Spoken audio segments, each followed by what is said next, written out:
I lived 4 blocks from the church, and everybody knew where I lived. Nobody came to check on me to see if I was all right. Not my choir director, not my friends, um, nobody, none of the leaders. It was like they just closed ranks and moved on.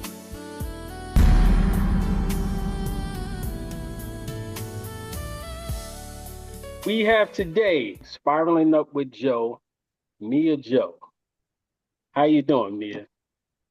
I'm doing well, thank you. I know this has been a long time coming, so I'm ready to hit it. That's good. That's good. So I just want to give you a brief of how I like to, interview people. I like to dig a little deep into the person. You know what I'm saying? So if there's anything that's off limits or anything, you don't have to answer, but hopefully we can do this raw, like we spoke about. Is that all right? That's all right. All right. So, first off, let the people that don't know you, because I'm the one interviewing you, you're the one usually interviewing. Tell them your name, where you're from. Just give them a little brief history about who Meah is. Well, I am affectionately known as Meah Joe. But sometimes people call me Joe for short. I am originally from Queens, New York, South Jamaica. I was born and raised in a house with my mother, father, and 4 siblings. I was number 4 in the lineup, so I'm next to the baby. I grew up in a Christian household from my mother's teachings. My father, he was a little bit of a street cat. We'll get into that a little later. But I spent a lot of time in church in my younger years. Some, things happened. Life led me into other places, down other paths, and we'll also get into that. I'm assuming. I am a U.S. Navy vet. Prior Mm. to serving, I experienced 9/11, and that kind of, started the motivation behind me going into the service. A lot of different things lined up that ultimately led to that decision. But yes, I spent some time in the service. I completed an enlistment. And then once I got out, did some things and then started traveling on my own in and out of the country. I have a son now. He's just getting into the double digit ages, and we're having, a great time as mom and son. So it's been a great experience so far. I am currently living in Metro Atlanta, Georgia, and this is where I am now. Just doing my thing, trying my best to gather all the teachings and things that I've learned throughout the years to be a good person. So that's pretty much me in a nutshell. Okay. How long was you in the service? I did 5 years. 5 years. Oh, Yeah. 2 tours to I Iraq. see. So yeah, it was, full time Oh, you did enlistment. 2 tours in Iraq? Yeah. How was that experience for you? There were some great experiences, life-changing experiences, but also some that were not so great. I have no regrets in terms of getting out of the service, and then there are moments where I miss it. So yeah. Now we're about to get into the meat and potatoes. You said a few things that we're going to go back to a little later on in the interview. If someone met you today, what would they assume about you? That's a weird question, only because I don't know what people think. What I can pull from is past experiences when people first meet me. Hmm. Um, People off top probably think that because of my resting face, maybe um, I might be a little bit serious. My outward appearance would probably there would be some assumptions about how what I am in terms of my preference. I don't dress like a typical feminine female. So there's usually some assumptions about that. And that's pretty much what I would say. Usually people don't really have a clue yet who I am until we start to have some type of dialogue or interaction, maybe under the same roof, seeing how I interact with other people, you know. And then after that, it's usually very, very good reactions, well, interactions. All right. Well, being that you said that, that kind of morphs into my next question, which would have been, what part of you people, not really understand until they have this conversation with you. So, being that you said what you said, once they have that conversation with you, what are they left with? What do they have a better understanding about you? Well, usually people are really surprised at how insightful I am, how much I know about things that most people probably don't even explore, just about life in general. Um, they are also warmed, and this is just from what they have said and how they've reacted. They're warmed by my welcoming personality. I'm very accepting, very understanding. I'm a good listener. I also have a good sense of humor. I smile a lot, when I'm talking to people. um, and my language, usually people can tell, right? Especially down here in the South, they can tell I'm from New York. Um, so some of the language I use comes with that usual New York slang. But I also speak very proper because that's my mom would have it no other way. So there's a mix between, okay, she's down to earth but very intelligent as well, funny, welcoming, accepting, and decent, you know? Okay. So, I have another question, right? And something to think about. All right. I would like to know, when do you feel most like yourself? Because a lot of us don't really feel like ourselves until we by ourselves. Mm, So when are you most when do you most feel like yourself? And just follow me. I'm going somewhere with this. sure. There were two answers that came to mind immediately. The first one was when I'm by myself. The second one was when I'm around my family. But the reason that kind of went out the window is, just doing some real quick checking on that feeling. There are times where I don't quite anymore feel like I'm totally myself when I'm around my family. And that's coming from knowing now how I feel when I'm alone and when I'm with them. So I had to kind of quickly do a compare and contrast in my head.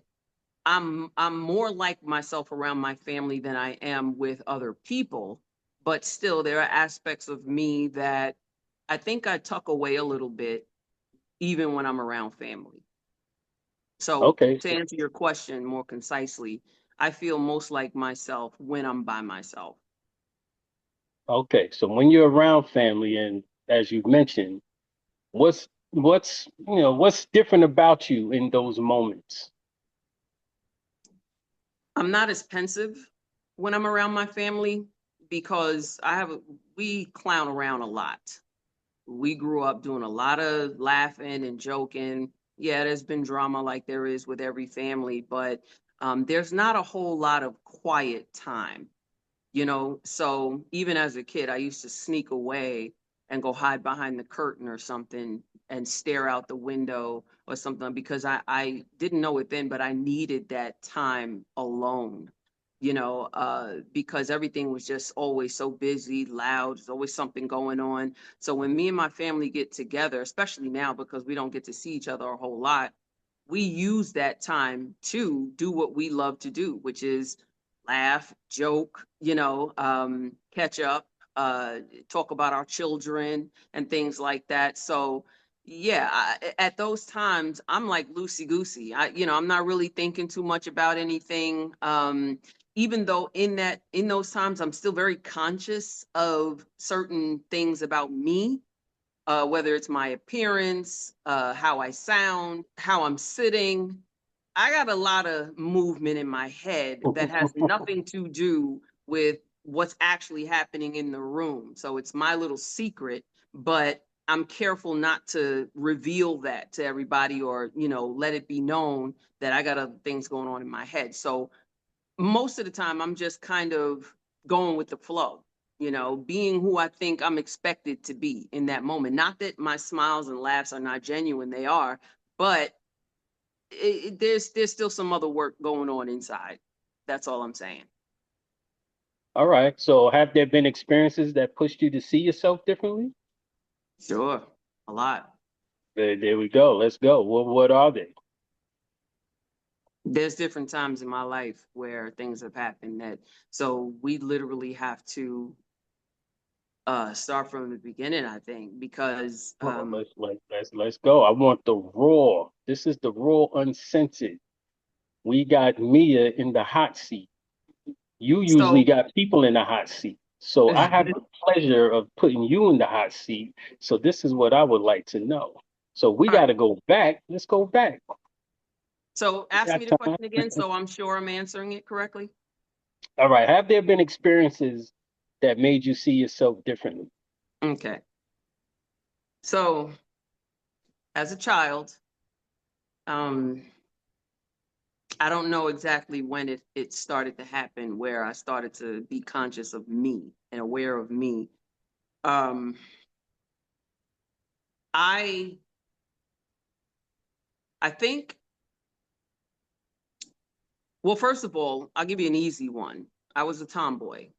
And so immediately I knew I was different from other girls growing up.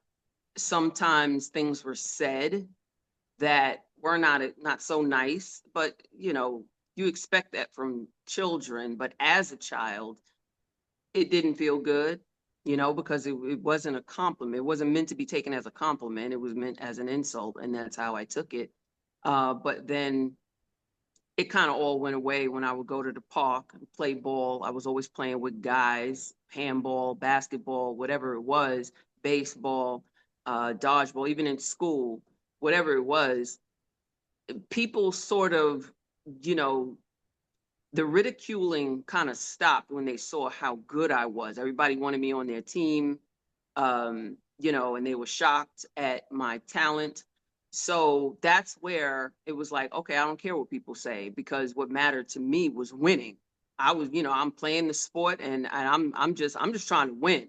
So that didn't matter, but it was off the court, out of the playground and things like that when I had to walk to class or sitting in the lunchroom or doing regular things, sitting on the bus or whatever, where those kind of comments might be made and they came from inside and outside of the family. So I already knew, all right, there's some points in my life where the spotlight's on me and not in the best way.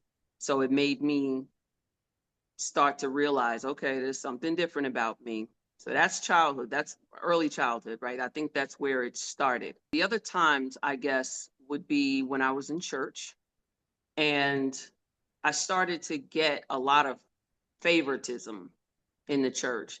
Not that people were doing things for me that they wouldn't for others, but the attention I got. Somebody was always telling me, oh my God, you're so blessed. The Lord's hand is on your life. Now, mind you, during this time, I was probably around 14 to 17. Okay.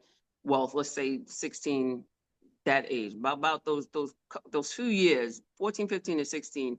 That's when people started to notice me in a better way. They set me apart from the other young people in the church. I had a lot going on. They discovered I had a singing voice, that I was a good speaker. So I was giving speeches in the church. I started an after school center for kids. Now I couldn't be in charge because I was a minor, but so there had to be grown ups listed as the directors of that.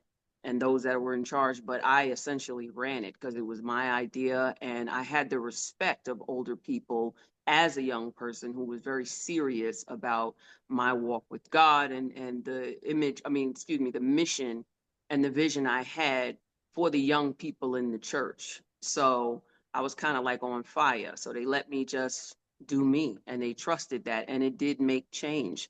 So in the church, because I was pretty much a lot of times just selected to do certain things during certain events, I knew that I was set apart from other children, okay, others of my age. So that made me feel different as well, okay. Then there were certain negative things that happened that made me wonder why me? Why'd you choose me? Of all people, why'd you choose me? And so that too was another way that I was made to feel different. And that's, those are soft spots for me. Um, yeah. So it was little things like that. I have a lot of history in these moments in time where I remember people saying either in my ear or in my face, whether it was in an affectionate way or a not so affectionate way, in so many words, you're special or you're different, I chose you for a reason. You know what I'm saying? So yeah, I always kind of felt there was something about me where I was usually a target of sorts. Oh, that's interesting. What did those experiences, out of all of the things that you said, what did those experiences change inside of you?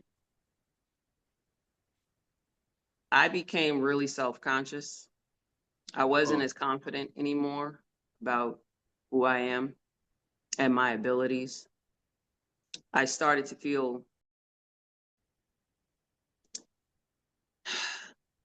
it made me Oh, aware in a way that I didn't like because even, now my game, meaning on the court, was affected.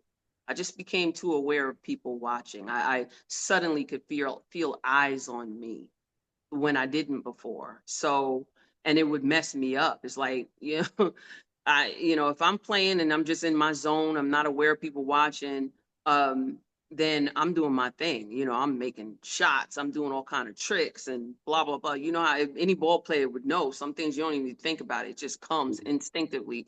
But the minute I realize somebody's watching, it's like I got two left feet. I can't play anymore. My heart is racing. I don't know how to bounce the ball anymore. I don't know how to shoot. And I'm using basketball as an analogy for it all because it's just this is what happens to me. I I'm uncomfortable even now as I speak about this. I'm nervous. I'm not as confident. I feel myself shaking a little because I feel the eyes on me. I'm aware of me now in a way. It's almost like a mirror's in my face. And what's being shown are the blemishes. What's being shown are the imperfections. So that's how those things changed me. That's what was birthed, like this hypervigilance on me, and who I am and what I look like, and how I'm presenting myself to the world. Okay. So here's another question. At that point, right? Once that birth happened, at that point, how clear or unclear did you feel about yourself? Um, hmm.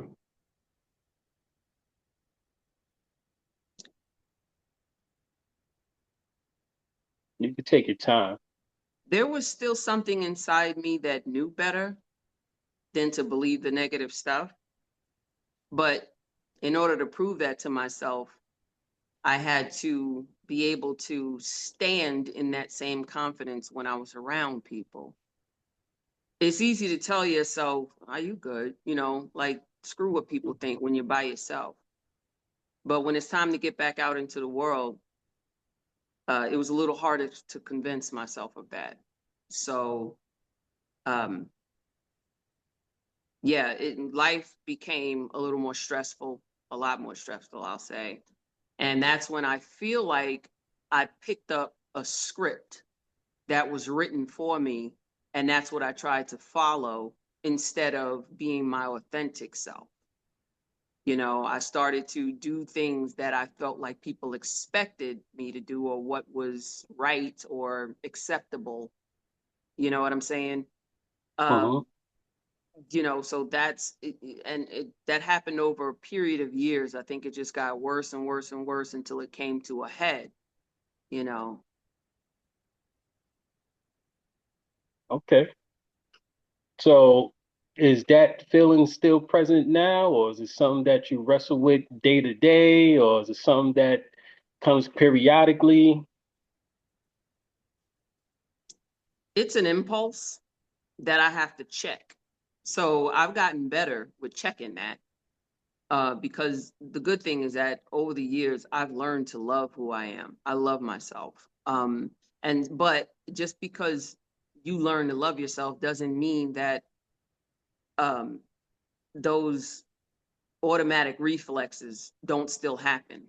So Mhm. what I do now is when I notice it happening on the inside, when I'm shifting my behavior to suit someone else's expectation, I have to, if I catch it in the moment, I have to reel it in and take a breath and get it together. You understand? So it's a lot of conscious work involved, but it does still happen. Okay. That's I think a lot of people can relate to that, but that's interesting. That's good. Amazing. So I noticed you said earlier you was like tomboyish, so and you had to pick up the script or something about the script.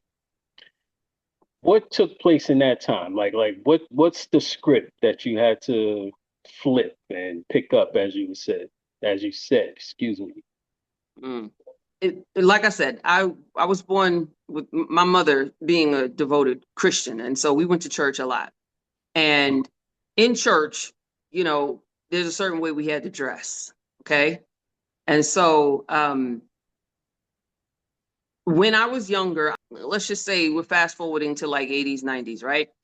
Um, by this time I was picking out my own clothes and whatever. So um, what was comfortable for me to wear, just for me, was jeans, shirt, sneakers, whatever.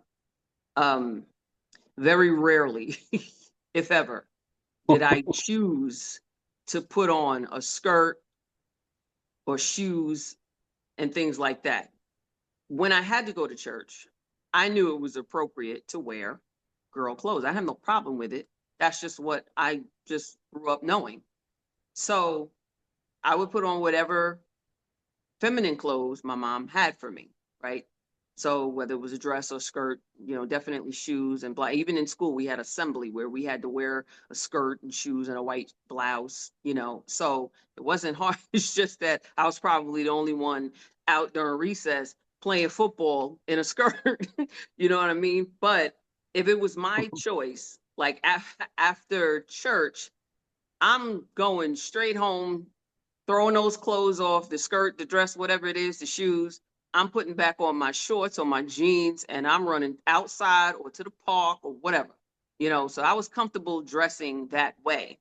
Um, but as a child, that's what's acceptable. And when I mentioned the 80s, 90s, that's how even older girls were dressing. Think of TLC and when the baggy stuff came into popularity and there was some girls even wearing boxer shorts and they were still considered feminine. Nobody questioned their sexuality or anything like that. So to me, it was like, oh yeah, I'm just a regular whole 80s, 90s hip hop little girl. I had older sisters that dressed the same way. I didn't always see them dressed up in any feminine type of way.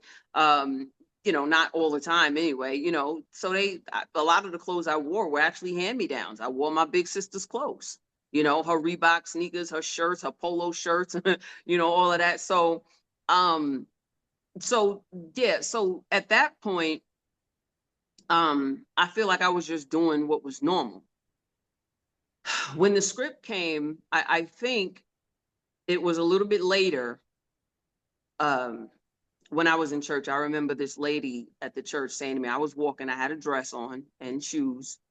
And she said to me one day, as I was walking toward the church, she was coming across the street and she said to me, why do you walk so rough? You got your legs open, just, walk basically, she said, walk more ladylike. That was another moment where I became conscious of me and my appearance and whatever. I think that it revealed to me at that time too, or maybe this is where it first happened, where I became self-conscious about my the way I walk, the way I sit, and things like that. I don't think anybody ever mentioned it to me yet, but for whatever reason, that day sticks out. And so suddenly now I'm like, oh, even though I have this dress and shoes on, I still got to walk a certain way. My walk is not good enough. So, all right, I'll try to walk more feminine. Now I'm more conscious of that. So I begin to slow down when I walk because now I got to pay attention. When before I was just kind of, doing me. So that's a moment where I begin to follow a script. I became conscious the way I sit instead of, putting my arm around the back of the chair. I'm sitting up, I'm crossing my legs, not because that's naturally what came to me, but because that's what I was told basically I needed to do, especially wearing certain types of clothes. Um, and you may wonder, well, shoot, did you have any guys in your life? Well, I had boyfriends, and they never said. Matter of fact, some of them became my boyfriend because we were playing ball together. So they met me wearing, the jeans or the shorts and the sneakers and getting rough, rugged, and raw on the court. Or the handball court. One guy literally after the game, was like, "So when you gonna be my girl?" And so that's how it was done back then. So but it wasn't until um I was in church that it was pointed out to me I'm supposed to walk a certain way, sit a certain way, and so I think from then it started. That I think that was the beginning, you know. Um Okay. So yeah, so there's a lot of other times, but I that's the time that I remember. Yeah, that's where the script was flipped. that's where it started, I think. All right. So I've heard you say you feel comfortable or felt comfortable wearing jeans and, men attire. What made you feel uncomfortable if wearing a dress, some high heels, lipstick, makeup, as what the girls would wear Well, back in nowadays? at first, I didn't feel uncomfortable on the inside. It was never the way I would choose to dress on my own because I'm an athlete. I didn't want to, it's just I can't play ball in this. I can't run in this. So and usually wearing shoes, it was just, it was uncomfortable on my feet. It was physically uncomfortable. So for a while, it was just about that. I didn't feel comfortable in girl clothes for the kind of child I was. Mhm. But when it became more of an inside thing, how I feel on the inside, um,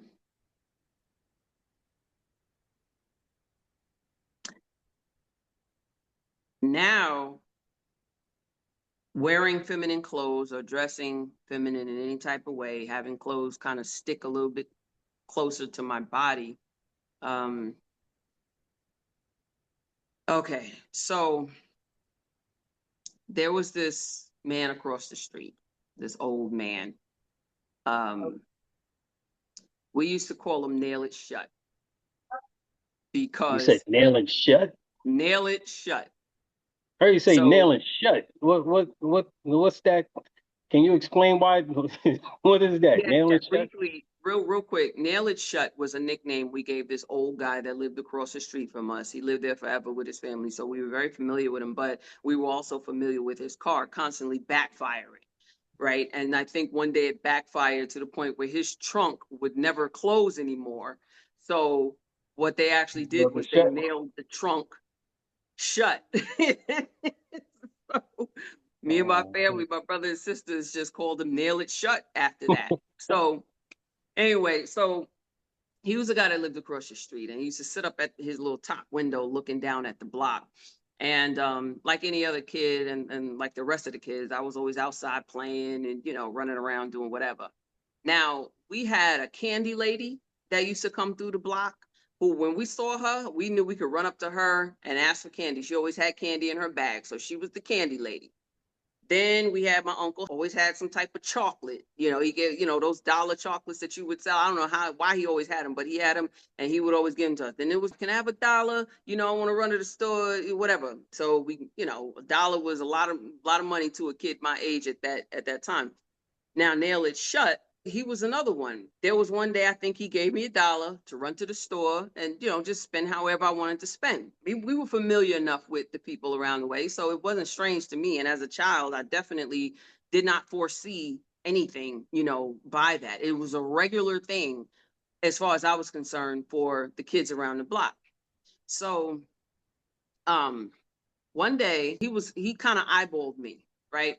And he did this. I learned what this was. I don't remember when I learned it, but I learned what this was, that this meant money, right? So he got my attention and did this, right? So I was like, ooh, okay, I'm getting another dollar. I'm thinking about what I'm gonna buy with it, quarter, water, now latest, whatever. So I meet him at the gate, across the street in front of his house. He hands me the dollar and he says to me, oh God, I don't know if YouTube will let me say this, but he said you got some nice, and he was talking about my top, now mind you, I didn't look how I look now, right? I was a small kid and I was just starting to bloom, if you understand what I'm saying. So he made a comment about my, you know, and I remember in that moment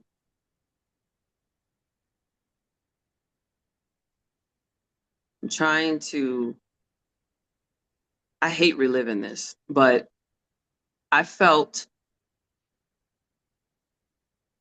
disgusting. It almost felt like I was being touched, if you know what I mean. Um, and and how old were you at that time? I had to be maybe 12, something like that. Kid, like a kid for real. Yeah, I was really young. Um, and like I said, I was just blooming, just starting. So nothing was shaking yet, but there was enough there to notice it under a shirt that was sticking to my body. That's the time when little boys around the way would run up to you and pinch you real hard right there. And when Yeah. you're not a girl, so you don't know, but that hurts I, so I, bad when you are just starting, So, but anyway, it was an awful feeling, and um, I had never, no one had ever said anything like that to me before. I wasn't thinking along those lines. Yeah, I had boyfriends and everything, but still, even with them, it was like so innocent. Nobody was ever touching me there for any reason. You know what I mean? So, for him to point it out, and he's an old man, um, I wanted to crawl under a rock and hide. Needless to say, I never accepted money from him again. Never. Um, so yeah, that did you tell anybody? say all that to say that I think that's when um and it took some time to really develop, but that's when I began to feel a little bit uncomfortable wearing clothes that stuck to me. Anything that accentuated my physique or brought out that I was curvy like a woman. It made me feel weird, you know. There were other things that happened after that, but that was the start. So what are some of the things that happened after that? Mm. Okay, I see where this is going, and so let's do it. Yeah, we want Meah unscented, unfiltered. We want the cold press Meah. So, I'm gonna we gotta preface. go there. We gotta go there. Huh? I'm gonna I'm gonna preface this with this because this is gonna be seen by people who probably are familiar with this situation. And I'm gonna say right now, this is my life. This is what happened to me. A hit dog will holler. So if you're one of those dogs, just don't say nothing because you're gonna reveal yourself and you might not want to. Everything I say is going to be absolutely true, straight facts. It's hard for me to talk about this because it has had such a lasting effect on me. And it was probably the worst time in my life. Okay. Mm. No, well, there were two things that happened. Okay. But we'll address whatever else happened. But I'm unaware of any of this, so I'm intrigued to know what you was about to say with the first one, and we'll dive into whatever Okay. the other one was. Um, so I'm a little bit older now, and I was probably um I think I was around 16 years old. I'm in the church, very busy in the church. Um, like I said earlier, I was involved and I was very serious about my walk with God. I had a fire under me to just be a good person and lead as many people to Christ as I can, especially young people. I grew up in the projects, so my neighborhood in general was just there was a lot of trouble there. Bottles and stuff like I used to stare at those kind of things on the street and always hope that I could somehow change it. I was always wishing for change. Um, as a matter of fact, if I could say really quickly, I used to sit on the stoop listening to New Edition's song, that one that goes, I keep dreaming that one day the whole world be Competition, yeah. My together. boys. Yeah, Hold on. I just want to sit give a on the shout out to Bobby Brown. That's my boy. I love No Edition. okay. Bobby Brown, what's up? I used to Mr. sit on the Bell. stoop. I used to sit on the stoop listening to that song, staring at the drug dealers, the prostitutes, bottles, thinking about my own father who was a drug addict. And it would just put me in a space that I was just dreaming of a different kind of situation. I was always dreaming of change, right? Even as a young person. So again, I'm back in the church and I'm trying to just do what I can. I'm trying to do my part, right? To, whatever I can do. I had no real direction. All I know is I wanted to make things better if I could. So I was involved a lot.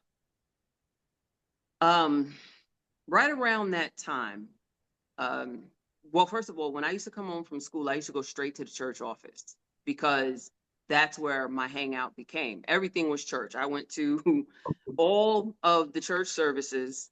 I started going to 6 o'clock prayer in the morning. I would wake up and first it was like phone calls where we had a buddy, a prayer buddy, where we would wake up, call each other 6 o'clock in the morning, pray together. Then church had 6 o'clock prayer in person. So I would walk those 4 blocks, and go to 6 o'clock prayer, and then I'd go to school from there.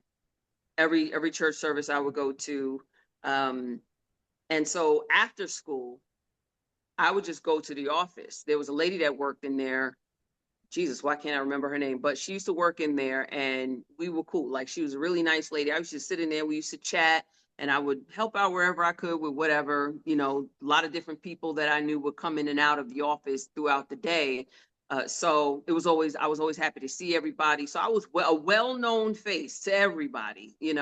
especially in the office at that time. I even had my own special ring where they didn't even have to ask who it was through the intercom. They would just buzz me in, right? So that was my hangout spot. One of the people that used to be in the office is the pastor, and he took a liking to me. He knew my mom well. You know, my family was well known in church, not just me. It was my whole family because my mom and her sister used to sing in their choir, and they were very well known for their singing voices and whatever. So I was in a junior choir with my siblings and my cousins. And so that's where they discovered, okay, she's got a singing voice too. And, you know, so whatever, but my family was well known. So it was nothing for me to be around the pastor, his family, you know, whoever else came through there. So at some point, the pastor kind of took me under his wing as his daughter. He knew about my dad and eventually my father. So he knew that I no longer had a father. Um, and just like a lot of other people in church, you know, they saw me as something special. They wanted to hold on to me tight and kind of guide me. That's how I received it anyway. And so, and I was well liked, you know, by everybody. And so it was no surprise to me at all that he also took a liking to me. There were times where my mom, you know, maybe didn't have the money to send me to camp during the summer, the camp where the church children would go, and he would pay for me. He would let me go for free, like, you know, at no cost to my mom. And so he was involved with, you know, in my life in that way. Also, it got to be where every Sunday after church, he let me go dine with his family at these restaurants. You know, these one of my favorites was an Italian spot we used to go to where I first discovered shrimp parmesan, and that's all I ever ate there.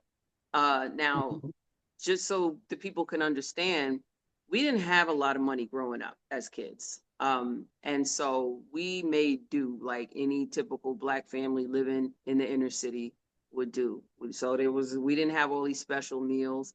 If we asked for McDonald's, it was like, no, we got ground beef at home. I'll make you a burger type deal, you know, hot dogs, sugar sandwiches, peanut butter and jelly. If there was no jelly, we made what we call peanut butter delights, which was just spreading peanut butter on a slice of bread and eating that and being all right with it. So we didn't have any real type of special meals and, you know, things that you pretty much only saw on TV, right? So when I was able to go out with the pastor and his family to go to these great restaurants, I was in heaven. You know, it was any kid's dream, right? Um, and I never had to worry about money or anything like that. So more and more, he and I started to develop a closeness, if you will. So, and he expressed to me, you know, in so many words, I don't remember, it was so many years ago, but the overall feeling I got was he was trying to be a father figure. Um, and so I accepted it. I would talk to him about things, personal things, even about some, you know, a boyfriend I might have had, a situation where, you know, I felt was memorable. I might nothing like, because I was still, I was not on that at all, but um you know, whatever it was, whether, you know, it's like, oh, he put his arm around me and I, you know, it felt really nice, but he wanted to do more. I didn't want to. So I would confide in him in that way. Number one, because he's my pastor, we're in church and I'm trying to live right. And he's also like a father figure at this point. So I was just free with him to say whatever I needed to say. So then it became a situation where there were some times where we weren't with his family, where we would go eat alone, you know, just me and him. And again, as a child, I'm not thinking there's anything wrong with this. This guy's like my dad, you know. So we're going to eat. I'm just thinking about the food. So I just, you know, I was looking forward to it. Um, and there were moments while we would be in the office. Sometimes I don't know how it ended up happening or the circumstances, but sometimes it was just me and him in there. I remember moments where he would have me sit on his lap. Now, I remember uh, feeling like, okay, because first of all, I never had a father that put me on his lap for nothing. So there were times where the way he would position me, you know, to kind of pull me up on his lap, it was it. I just felt okay. I'm like I'm good. Don't do that again. You know, I'm okay. Let's just, you know, what are you? Why are you adjusting me? Basically, You were shocked with all of it. I didn't know to be shocked. All I know was there was something in me that wondered, okay, why wasn't where I was sitting enough? Why wasn't that good enough? You want to pull me back? Maybe I'm overthinking it. But anyway, so I remember specifically there was one time we were talking in the office, and like I said, I used to talk about everything. And there was this young boy I was dating at the time, the one that said to me, "When you gonna be my girl?" After we finished playing a game of handball, um, and me and him had, I guess, what you would call a date at the park. We were sitting on the park, and you know, this guy, he was close, and he started to kind of kiss me on my neck, right?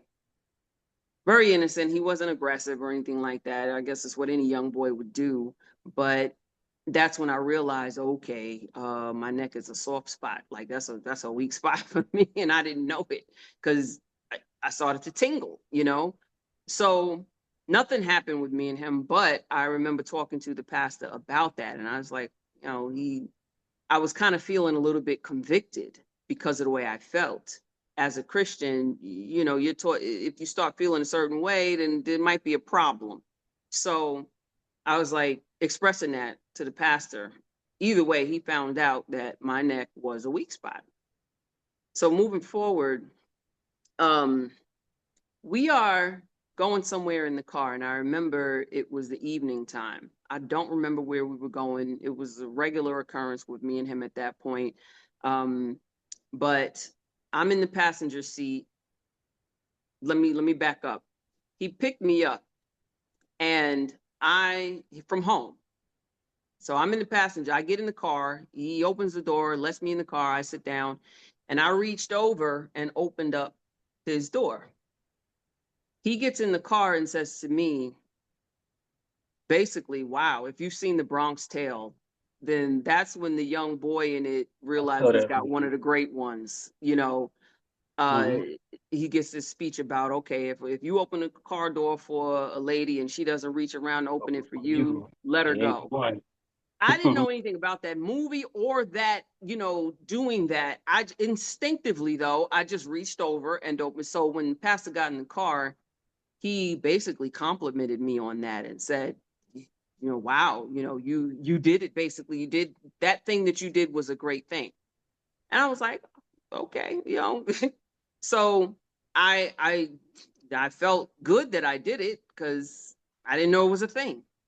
But anyway, so we're driving, and um he reaches over. He was always poking me, right, to tickle me, poking me in my side, you know, whatever. And I've seen him do it to other ladies in the church, so it didn't seem strange to me. I figured that's just how he plays, right? So he's poking, poking, poking, and I'm like, stop, stop, stop, you know. And then he reaches over and wants to hold my hand. So I thought it was strange. um I didn't know how to respond to it, but he's reaching, trying to hold my hand. And not only is he trying to hold it, but he's trying to put his fingers in between my fingers, which I knew was intimate, right? And I asked him, because I'm struggling. I'm like trying to pull away. He's pulling me back or whatever, and he's trying to make light of it. But I'm like, eventually I gave up. I just stopped fighting. And so now we're holding hands like this. And he says to me, no, I said to him, why do you want to hold my hand like that? He said, I want to feel what your boyfriend feels. The same feeling I got when Nail It Shut said what he said to me, I Hmm. got then. And I didn't ask any questions because I think I just froze. I stared out the window, and in my mind, I was just like trying to process what I just was told. This is my pastor. He's a grown man. Um, as far as I was concerned, he was like my father. He done all these nice things for me. I remember he bought me a gold watch, that I was super excited over. Um, Never had no jewelry or anything like that. So I just felt like a spoiled kid, you know. But in this moment, I felt it again. I felt it in the sense that I told you something about my boyfriends. I'm expressing all these things to you, and now you're telling me you want to feel what they feel. So I don't remember how that night ended, where we ended up, when we separated. All I know was that is the moment that stuck out for me about that night, and it never left my head. So um, that was that instance. When after all of that happened, did you speak to anybody, or like what took place after that, and what made you not speak to anybody? Like an authority figure, parents, I didn't close know. sibling, or All right. friend? So I'm going to be careful because one thing I know is that people in my situation, we get hammered by people who hear our story. There's always that question, why didn't you say anything? They're put on a scaffold almost, or in a judgment seat, um, because people hear the story and they think it's simple, right? And especially because they're viewing it through their adult lenses. As a child, especially, um, when you are not exposed to such things,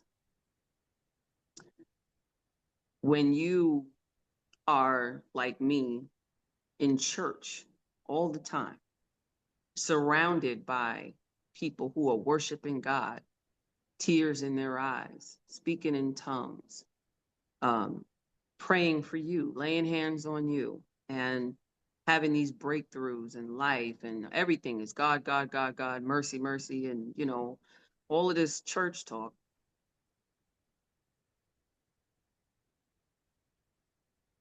Your mind is not in the world per se. You don't know nothing about the world yet. You don't know what's out there. I'm still a baby by all accounts, um, very innocent in my age and in my experiences.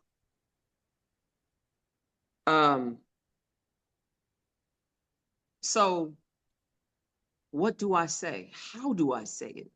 Who do I say it to? And what am I insinuating by saying it? I didn't know to speak up. I didn't know what I would even say. I've never been in a situation like that before. Um, I figured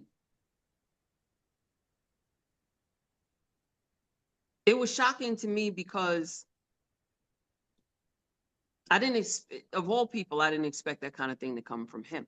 He's the leader of the church. You understand? Um, and he's got kids that are not much younger than me, girls,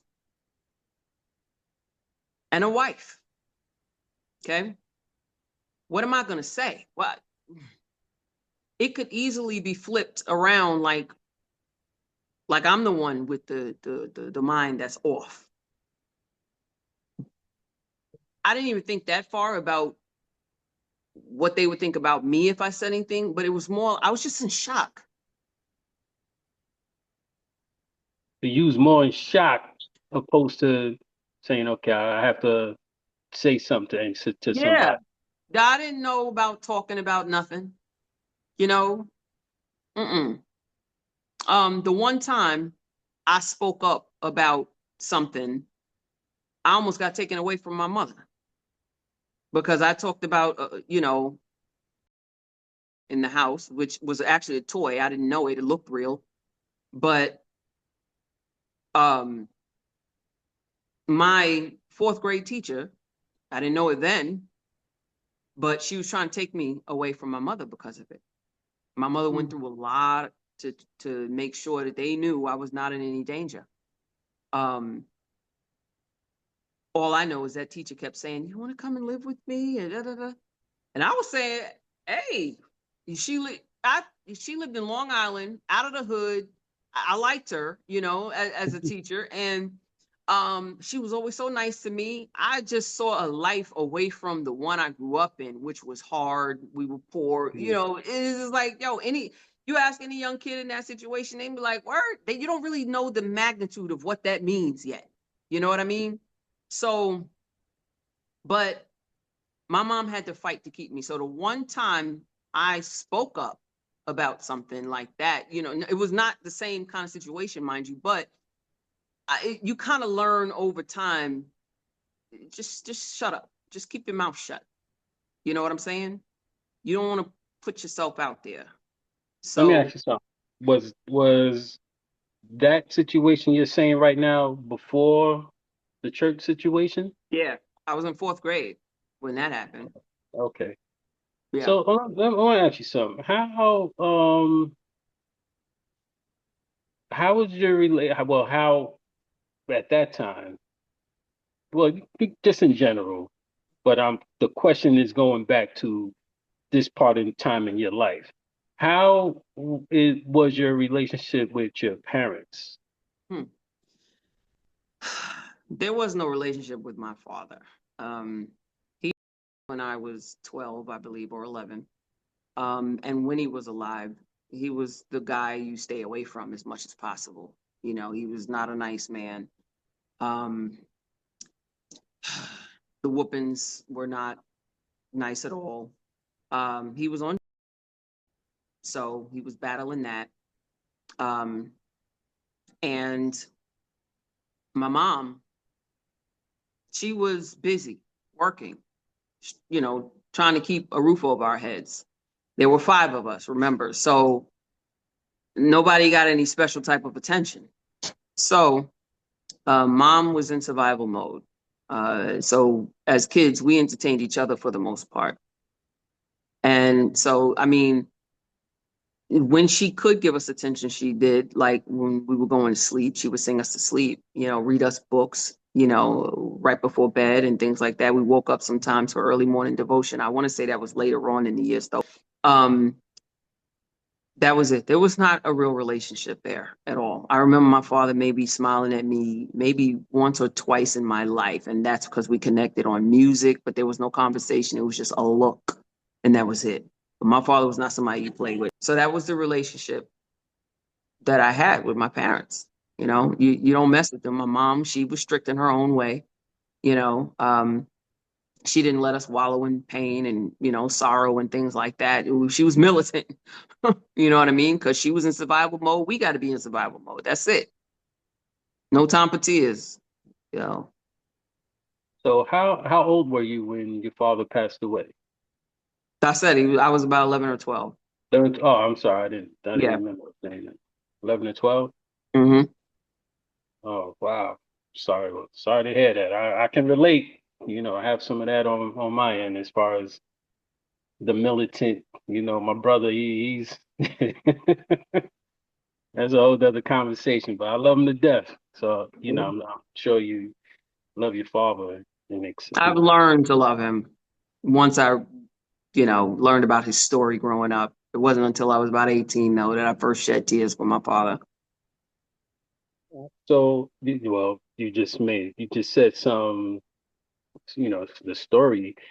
Would you care to elaborate on your father's story a little bit, or that's something you don't want Well, I to? just I just know that he had a rough childhood. I've been to his mother's house, and it's like being in there was darkness all the time. There was nothing bright about it. The furniture was old. There was clutter all over the place. I don't know if my cousins lived in a basement or whatever, but it was a small, dark room, nothing moving. His mom was mean as a rattlesnake. She just always used to sit in a chair for years. I thought she was paralyzed, but she wasn't. But she just never moved. She was always barking about something, just disgruntled. So we steered clear from her.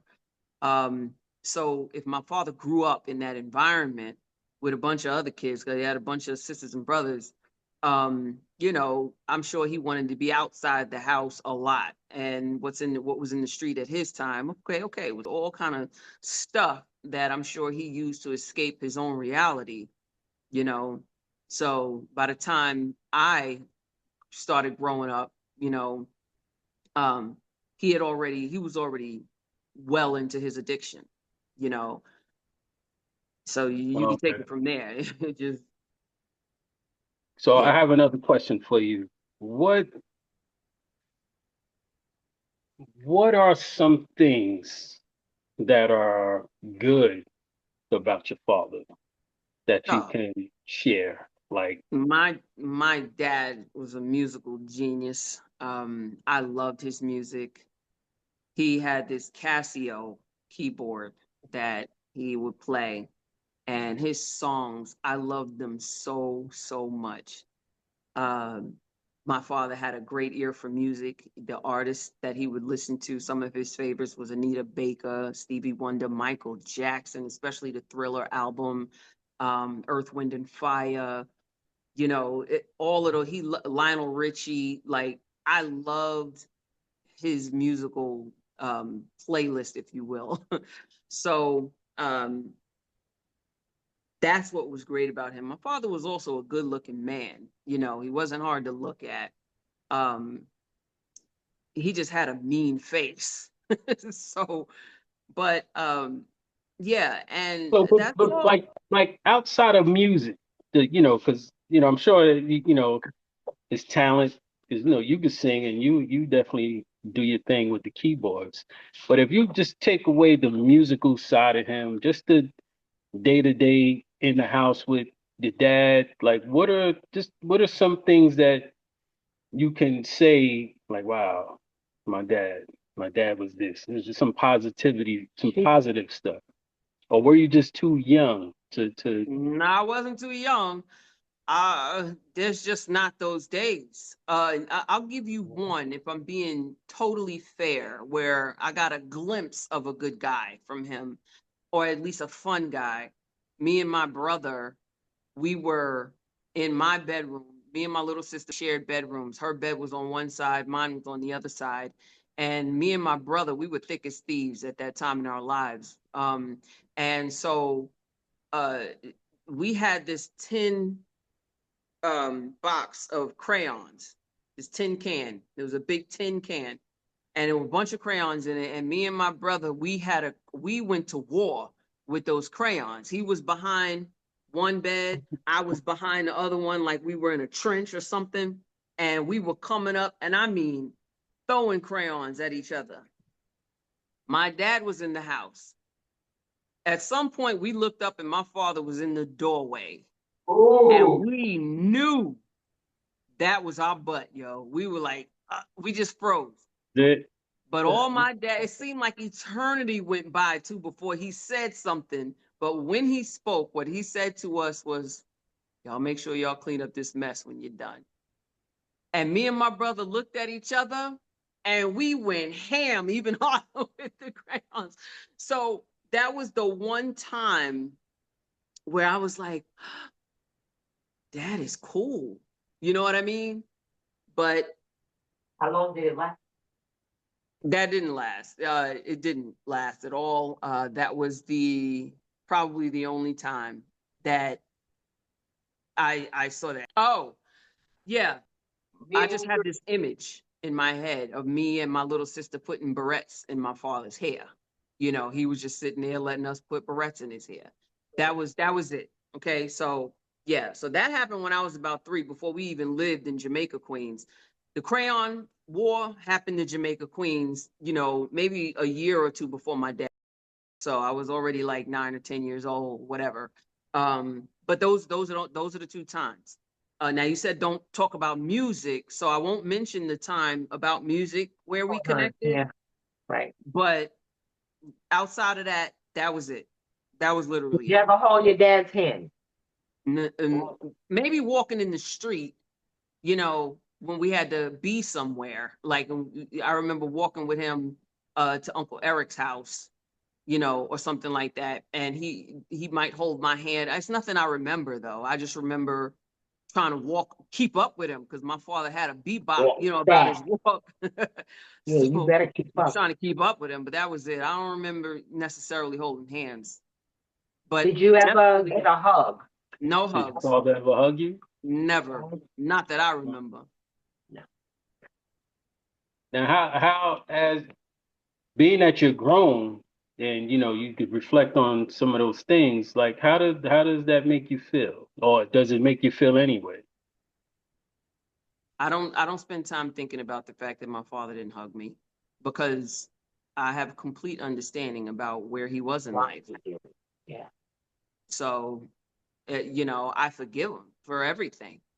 I don't hold any grudge against my father. Did it still hurt that we didn't That's have a what I'm better trying to get at. relationship? That's where I'm asking That's what pretty it feel much, like. like what it feels like Yeah. now, because you're an adult now, and you're a parent, so I'm sure you can understand as a parent what some type of parent gestures to kids, how important they can be to a kid. So Sure. being that you're older now, and from what you're saying, you don't really have too much, good memories or whatever about your dad. So how does that make you feel now, being an adult Meah, you Well, know, like remember, listen, I didn't grow up in a household again where we were allowed to wallow in anything, any type of grief or pain.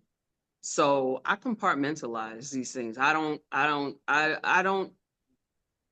put my mind there. It's like, okay, that's what it was. That's how my life was.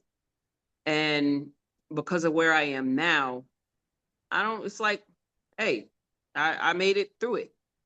I but don't, here, n- oh, I'm sorry, I didn't mean to cut you off. Though. So here, yeah, here, now, if you ask me, um, okay, so there were shows like The Cosby Show, things like that that came on where there was a complete family dynamic, right? Mom, dad in the house, they're doing well, the kids, blah, blah, blah. Did I long for that? Yes, I did. I did a lot. Um, which is probably why I was so receptive to the way that the pastor was treating me. You know, that's the I reason why I was always asking. wanted that. In fact, my cousins lived in Long Island. I central islip Long Island for a long time. They sure. Yeah, Bayshore, and it was a very different type of neighborhood. My aunt and my uncle, they always had, as far as what I was able to see, they always had a great relationship, a playful one. We went places with them. Their kids seemed to be lucky in my eyes, and so there was even a time where I got depressed as a child and asked my mom if I can go live with them. I just wanted a better life. And so part of that was seeing my uncle. He was always cool, you know. You know what I mean? I wanted that normalcy that I saw other people had. I didn't like my life. So here's another question. Do you have a relationship with your father's side?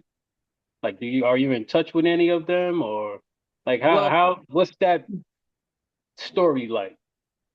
for a long time, we didn't have any relationship with them at all, really. We saw them every once in a while, but I kind of feel like my mom kept us away from that side of the family, maybe to shield us from, some of the things maybe that they were into.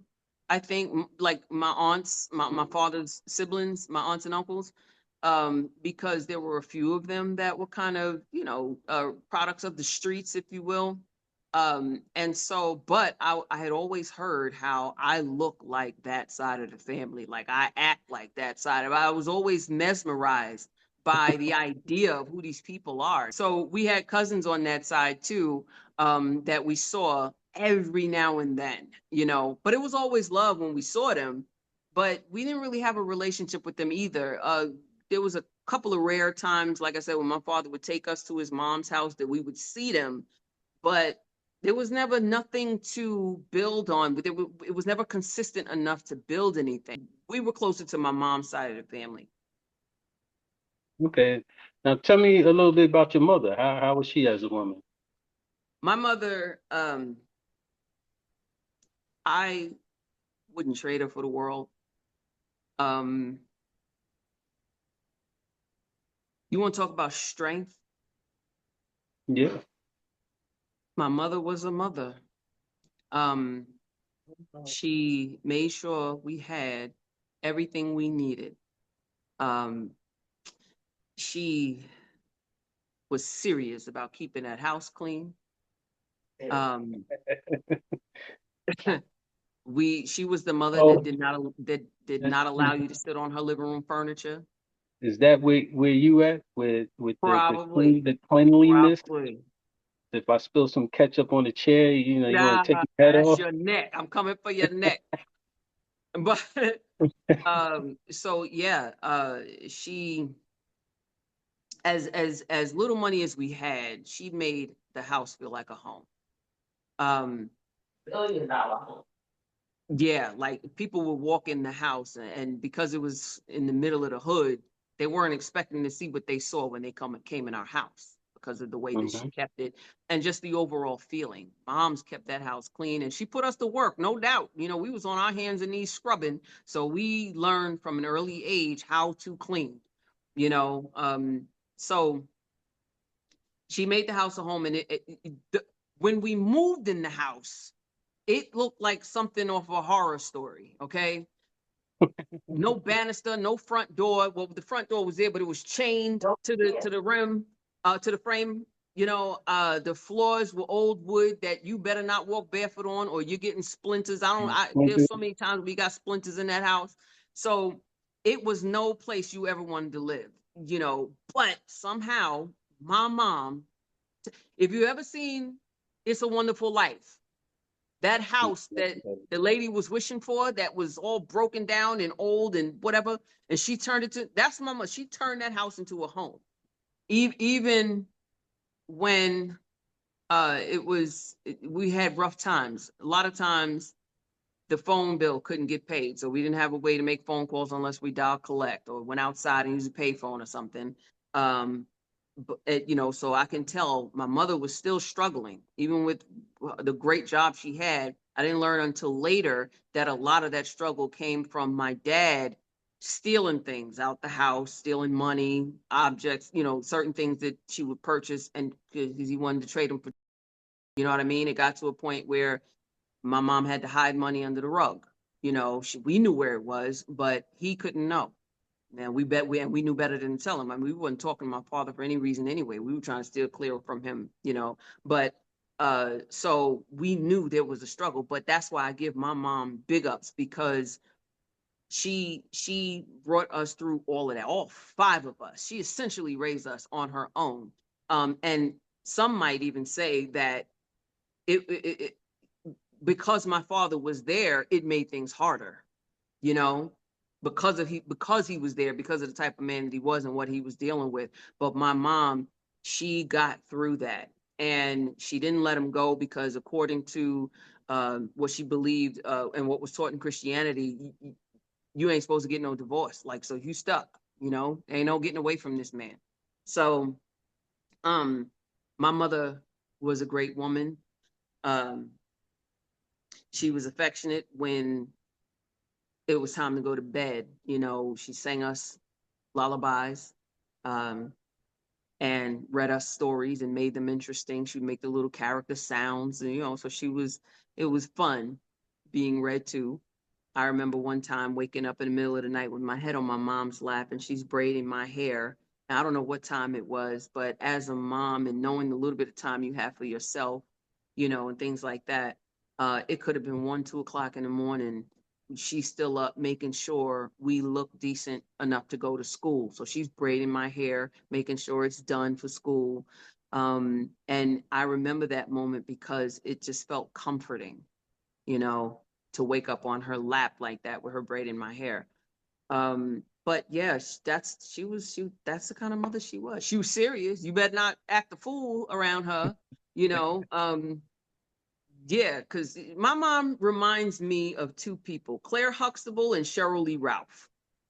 Yep. You know, Okay. that's who my mom reminds me of. Two strong women. Yes. Affectionate, but don't play with them. Yes. Yeah. So how is your relationship with your mother nowadays? It's like being in a boxing ring. But no, seriously, when my mom got into a new relationship after my dad died, and she got into a new relationship, it happened to be right around the time that I was going through my roughest time in life. So there was a critical moment in my life that I feel like, not on purpose, but I think she missed. And we had become estranged in a sense. And so now, throughout the years, it has been a fight to, because my mom was still very much, you know, um, Christian based and, trying to live righteously, and, her head is in the Bible all the time and things like that. I have traveled down many different roads that have caused a lot of tension between me and my mother, different outlooks on life, where we have had some intense conversations, you know, and that's putting it lightly.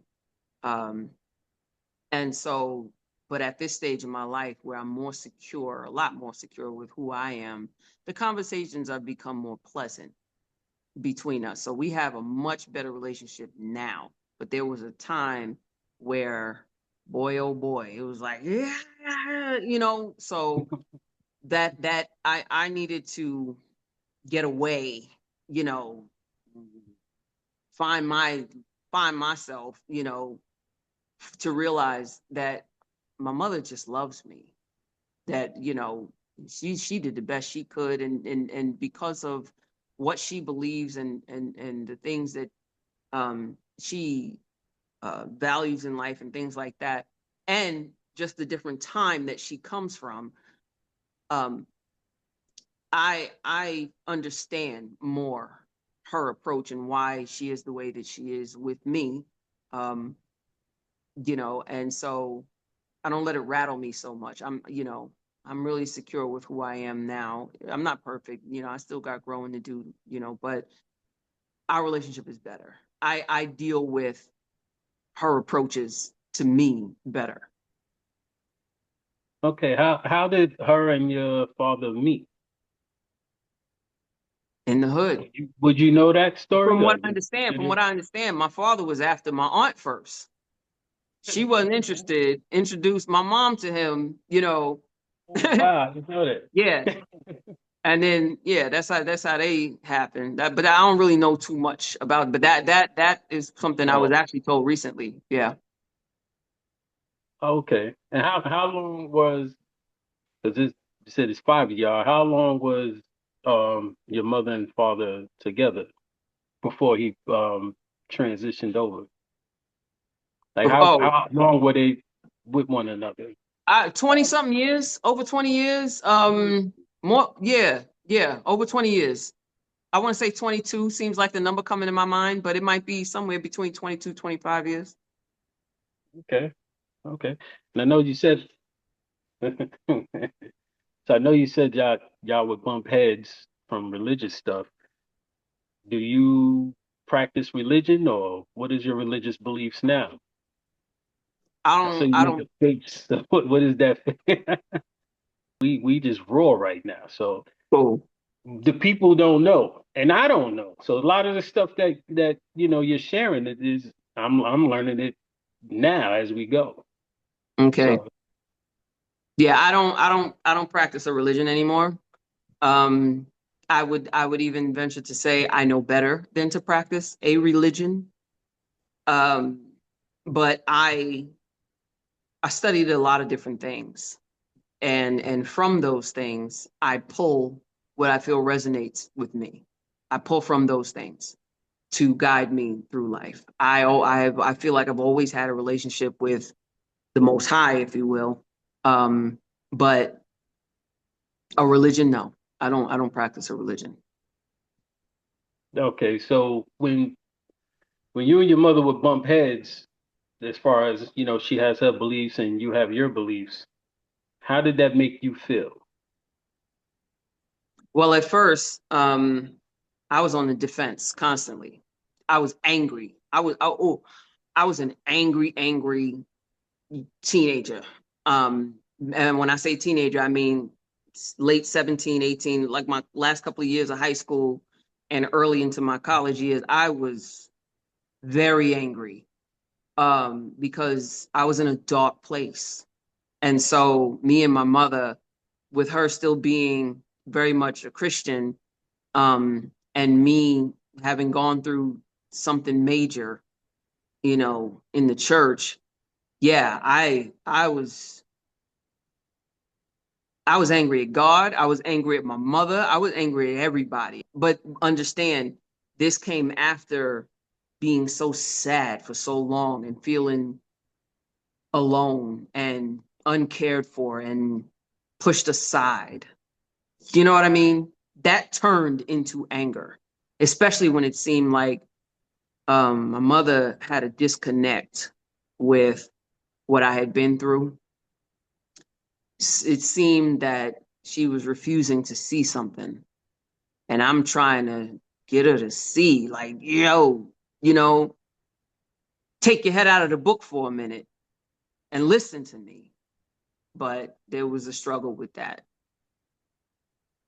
So how does that make you feel, being that, you know, you're trying to get that, as you say, out the book and listen to me, but this, you know, from what you're saying, it doesn't seem like that's what it is that you want. So how does that make you feel?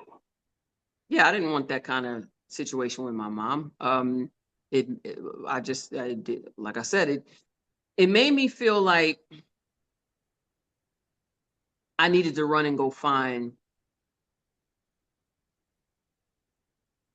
some other way to be accepted, some other family to be a part of. Um,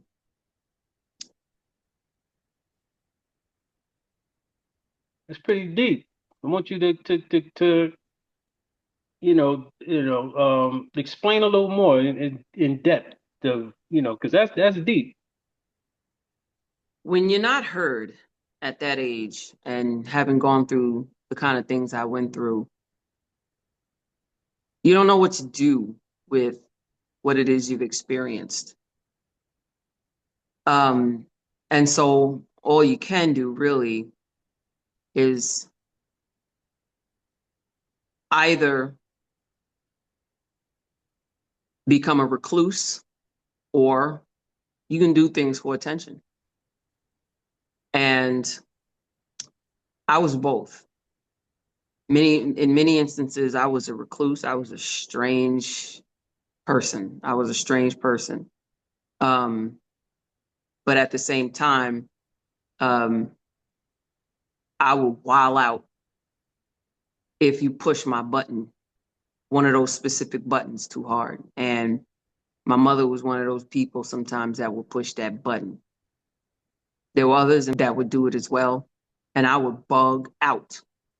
I remember doing it in college in one of the offices in there. I was ready to throw a chair. I was so angry that everybody. My um my instant approach to life, like what came naturally to me was just keep to myself, right? So I was quiet. I was always deep in thought, probably listening to music in my ears or something. I was, you know, usually walking alone. Um, there was times where that all that craziness happened.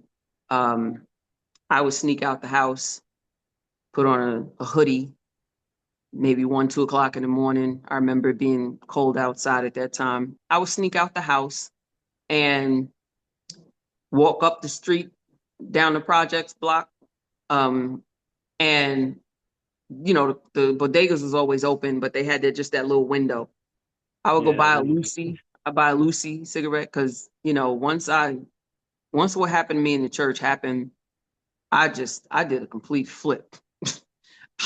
I went from being on my knees and praying and worshiping and, doing my best to stay out of trouble and stay out of the world to doing everything that the world was doing. I was drinking, smoking, cutting class, whatever. I just let whatever I was tempted to do. I just yielded to it, you know. So I would walk down the street, middle of the night, young girl, tomboy. So I didn't feel like anybody was really looking at me like that. Um, yeah, I go buy a Lucy, sit there with one leg up against the fence, the project fence, smoking my cigarette, you know, and just go back in the house when I felt like it. So I would do little strange things like that. And even in school, college, when I finally got there, um, I was on the basketball team, so I had to interact with people. But in my alone time, I go eat by myself. Um, you know, just be off somewhere, listening to music. I have fun times too. Don't get me wrong. When I say I was out there, but because I used to roll dice in college, I was taking people's money, and all that crap. But so I had fun. I'm not gonna say it was all bad, but don't push my buttons. I know what I've been through, and I know I'm quiet a lot. You see me walking down the hall or wherever you see me, and I'm quiet. I look pretty peaceful, whatever. But don't mess with me. Like, don't get it twisted, because I will I will flip on you, you know? Yeah. So I was quick to snap. You don't know what's going on in my head. So I went through a lot of that coming up after that main event, if you will. So yeah, there was a time where my mother was trying to tell me I don't trust. She never had anything concrete. It was almost like she saw what any adult would see and what I would see today. Um, why does this man always want to be around you alone? What's the deal? What's happening? I'm uncomfortable with it. Why does he want to take? And there was even a point where she went to him and said, "Listen, what's going on?" I was there. I said, "Ma, he's right there. Just ask him." So he was like, "No, we're just gonna do." He said whatever he had to say, whatever we were planning to go do. He said what he had to say, so it's all good. Now my whole relationship with God and the way I feel about God and church. What about the fact that that is totally shaken up now? What about the fact that I feel lost? I don't I don't know what to do with these feelings.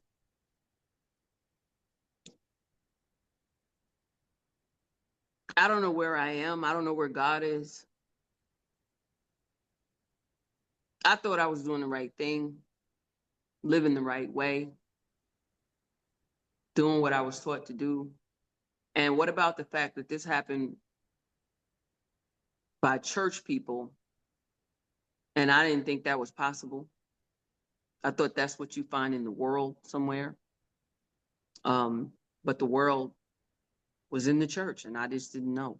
What about all of that? What about that disappointment? So, did you tell any of your siblings or uncles that were older Tell them about, what? what happened with the church situation? Well, by that time, everybody knew, even my mother. Um, there were people in the church that knew. We started to go around the church. Um, who originally, I think, broke the ice on not I think, I know, who originally broke the ice on my mom was my sister, my oldest sister. I spoke to her in confidence. She was Hmm. the one person I told about what happened. And I made her promise not to say anything. She promised, but she broke that promise. And my mom, she found out, and I ended up in a meeting with the pastor, his wife, his father, his sister, my uncle, my mom, my aunt. Yeah. And yeah, sitting in a meeting in their house, in the pastor's house, talking about it. So, So in that meeting, was it more so of no, this didn't happen. It's more of a oh, denial thing, he and tried to deny it. He was sitting directly across from me and he tried to deny it. He did. And he was giving me this stare that, now mind you, I wasn't in my angry stage yet. This is brand new. I was still going to church. I was still trying to just be, right? I didn't, did, like, I wasn't out there yet. I was still doing the good girl thing. So I'm still kind of in my timid whatever, like, and feeling very uncomfortable being in this room right now. I did not want this to happen. As far as I was concerned, he made a mistake and I knew not to put myself around him alone anymore. That, as far as I was concerned, that's where it ended. We're in church, we're taught to forgive. This is a man, I never mistook him for God, so I was like, all right, yeah, I see you now. I all this time, that's what you wanted to do. And now I know for sure. Where I may have had doubt before, now it's out the window. I know what you're about. But the parents had to take it further. So, and I understand why, but then I was just like, oh, this is what I didn't want. I didn't want to be sitting in this room right now accusing this man and making him, have to say with me sitting there, like, because what I was getting from him from across the room was, why, how could you do this to me? That's what I was getting from that look he was giving me. And I didn't want to look in his eyes because of it. Um, Somebody literally said that to me in the church. How could you do this to him? And this is after he admitted it, because my mom wasn't having it. She threatened him with court. And then that's when he was like, all right, okay. He admitted it. Okay. Um, he was given a job to do by his father to go in front of the church and make an announcement to the church that he was in the wrong and that the situation now has been handled, and that was it. He was supposed to take accountability. I don't remember if he was supposed to sit down for a while, I don't remember, but his father told him, you now owe of you got to get in front of the church and make an apology and admit to your wrongdoings in this situation. So he didn't do that. He went in front of the church and instead said the situation between me and the so and so family, my last name, has been resolved.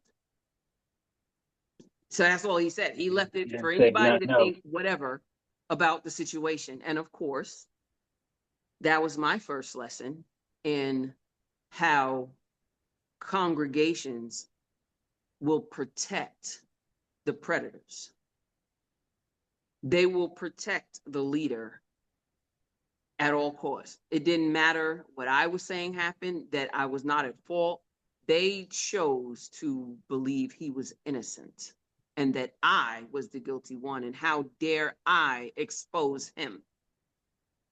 You know, and what I learned later was I wasn't the first one.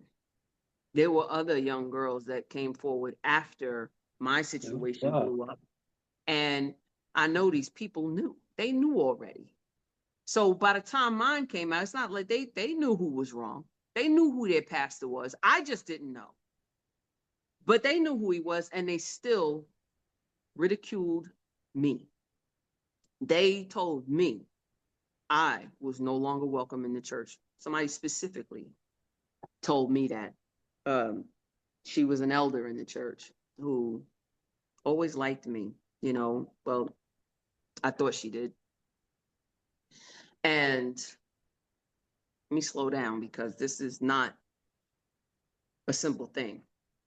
And I'm sorry to take my time with this, but when I tell you No, years, take your time. It's like I said, it's all this is new to me. I'm just hearing about this stuff now. So I just want to breathe a little bit. take your time. Take your time. You need a water break, go get a Nah, water.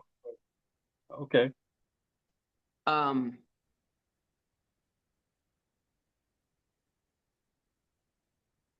that time after the pastor made that announcement was the worst part of that whole situation. It wasn't even what he did, to be honest. It was how the church treated me afterwards. I was like family to them. I was everybody's little niece or little daughter or cousin or sister, whatever. They were my family. I grew up in that church. Nobody ever had nothing bad to say about me. I was no wild child. I already told you about who I was in the church. So when this happened and the people had a choice as to what they would do and how they would respond to this, and they chose to protect him and ostracize me, because even after all of that, I didn't know what to do. I didn't know where to go. I just wanted things to go back to normal. So I would still try to show up to church. Like, I just wanted everybody to just forget about it. Didn't God tell us to forgive each other and have mercy and things like that? So if I could forgive what happened to me, how is it that you're literally telling me, what are you doing here? You're not welcome anymore. You should be ashamed of yourself. How could you do this to your pastor who's cared for you? And when you're young like that, and you ain't never been through nothing like that, you don't know nothing about how the world acts yet. Um, Not by personal experience. I mean, this is stuff you only see in the movies, and not even from church people, right? But um, these were my friends. These were my family, and so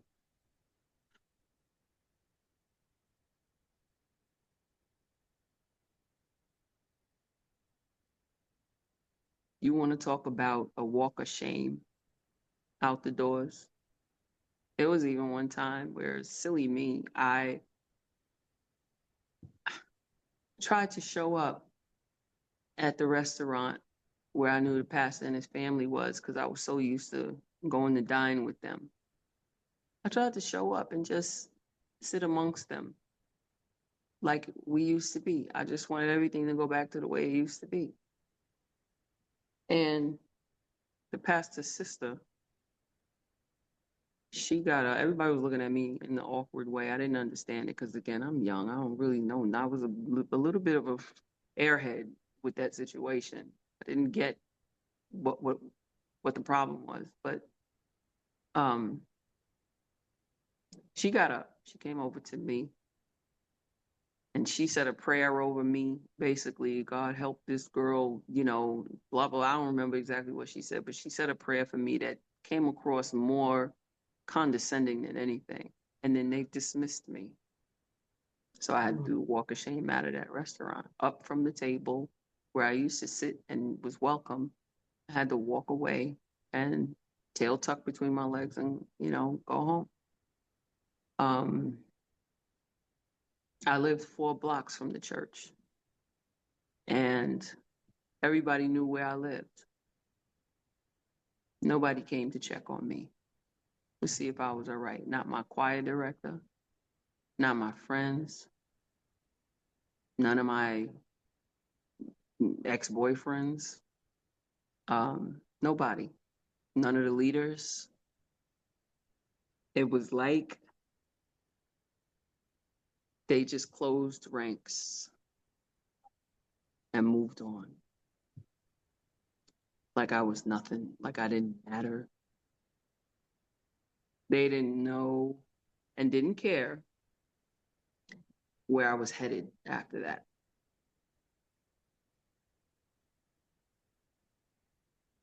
Wow. And So, oh, yeah, I'm sorry. it just wasn't a good place that I was headed. I spent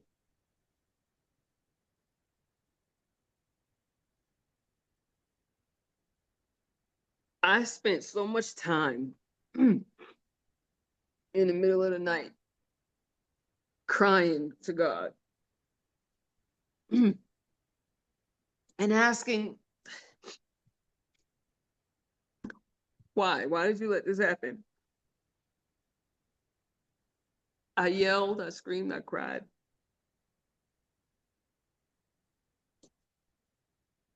Because I was doing it how I was supposed to do it. I was living how I was supposed to live. I was tempted by things, but I chose not to do it because God said, don't do it. I used to have conversations walking down the street to church with God, just talking to God, just friendly conversation because he was my friend, you know? Yeah. Wow. Yeah, let it out. That's wow. Here I am, kicked out. Nobody checked on me for years. And it didn't matter what happened to me. And I couldn't find God anywhere. I couldn't find friends anywhere. And my mom was in a new relationship, so she didn't see what was happening. Um, and it was the loneliest, darkest time in my life. I toyed with unaliving myself. That's how you have to say it on YouTube. Um, I didn't want to live no more. Not like that. So, um, yeah, a lot of thoughts went through my head. So I don't know.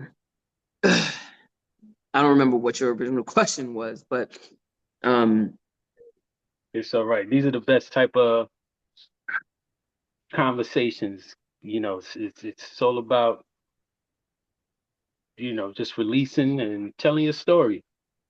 That's all it's about. You could be inspiring to somebody Lord. that's on the other end, you know.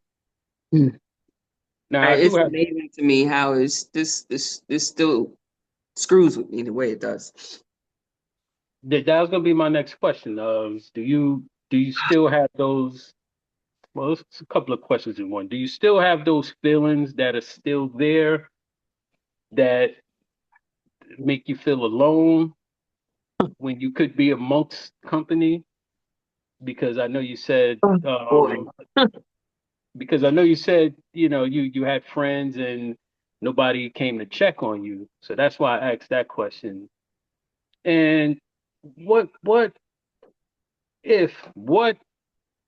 and if any, did Mm. that change your relationship with God? And how did that make you view men? Because this was a man that did all of this. All right. Well, um, yeah, in terms of how it made me feel about my friends, you know, I just felt like I was alone. I didn't have any friends. Everybody was gone, and whatever world and reality I was living in while I was in the church, suddenly it's gone like a in the wind. Um,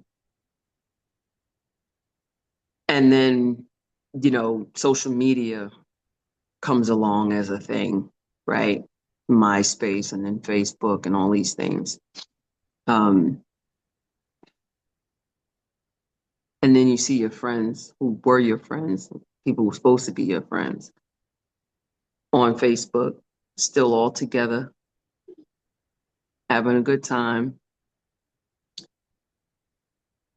where you might have, or once upon a time you were with them, you're not in those images, you're not in those pictures, you're not at that cookout, you're not at that service.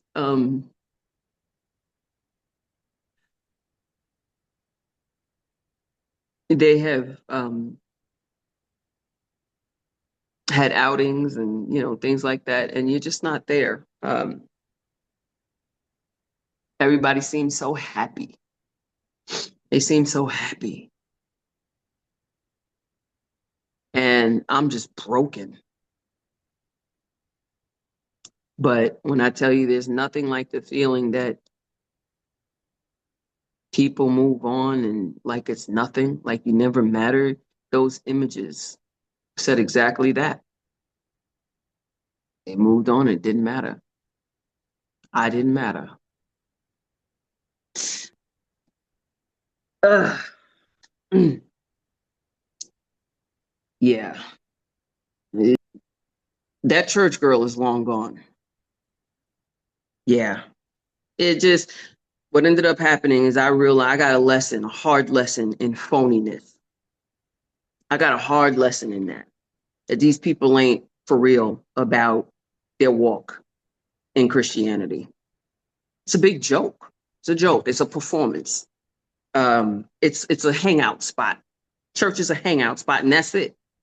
And I'll admit it was a hangout spot for me too. But I was there to serve God. I was there as this was what I needed for me to make sure I was doing and being the person God wanted me to be. And for everybody else, it just seemed like it was a hangout spot, and that's it. You go through the motions. You do, even people spoke in tongues, on a regular basis. They didn't care either. So all of that, all Holy Spirit and all of this, let me tell you something. I'm gonna say it right in the camera. I'm more of a Christian than most of them are.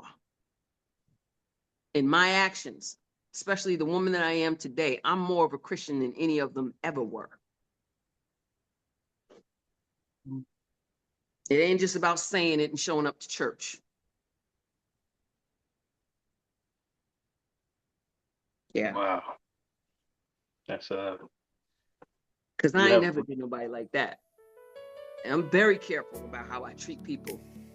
God is always on my mind when I get ready to go out into the world.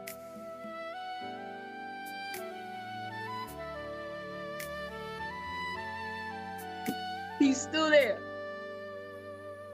And I'm still careful. I still care. And I still want to do the right thing.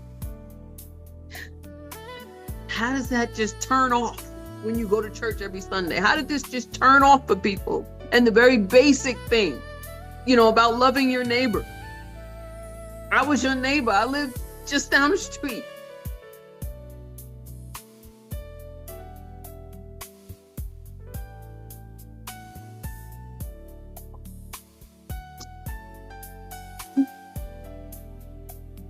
wow. Yeah, and speechless. I don't know what to say on that. It's a deep story. I know we definitely can pick this up because I know you said you had to I take do. the karate, if I'm not mistaken. Yeah. Yeah, I need a break. I need a break. All right. So we'll stop this and we'll pick this back up. Let me know when you're ready and we can continue. Now, I appreciate your time. Appreciate you sharing all of that. It's all right. It's cool. Hey, I learned a lot. I didn't know none of this stuff. So I knew what I was in for, but until you're there, it's just, you don't know how it's gonna hit you. Yeah. So I'm not mad at you. I mean, it is what it is. This is my life. What has happened? So, but it was good being with you for this time. nah, I appreciate it. I get to see you in a different light. I don't see this part of you. You know what I'm saying? And hearing some of the things, like I said, I'm sure your story can be very inspirational to others, and where they can, start to speak out on certain things, Yeah. So we'll end this for right now. We're gonna have a part 2 because we got some more diving to do. But whenever you're ready, just let me know, and we'll get it going. All right. All right. Yeah. All right, everybody. I want to thank y'all all for tuning in. And thank Meah for sharing her story. We'll definitely be back for part 2. And y'all enjoy y'all rest of y'all day. See y'all in the part two.